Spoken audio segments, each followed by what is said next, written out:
Voicemail. Set up voicemail. To set up voicemail, from the home screen, swipe to and select the Visual Voicemail app.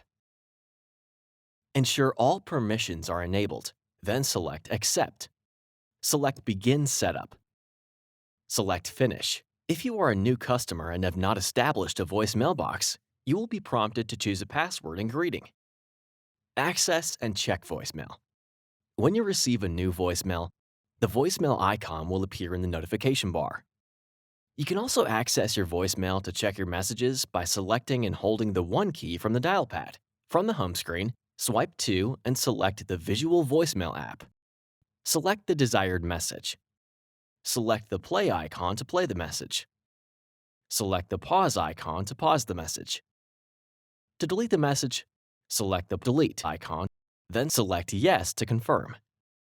Change voicemail password. To change your voicemail password, from the Visual Voicemail app, select the menu icon, select Settings. Select Change Password. Enter the new password, then select Next.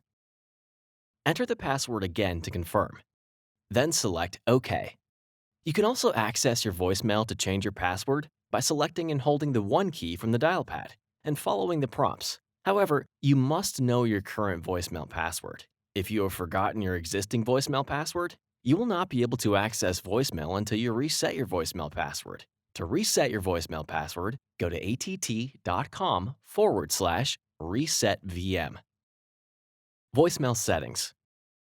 To access voicemail settings for things like updating your voicemail greeting and notification alerts, from the Visual Voicemail app, select the menu icon. Select Settings.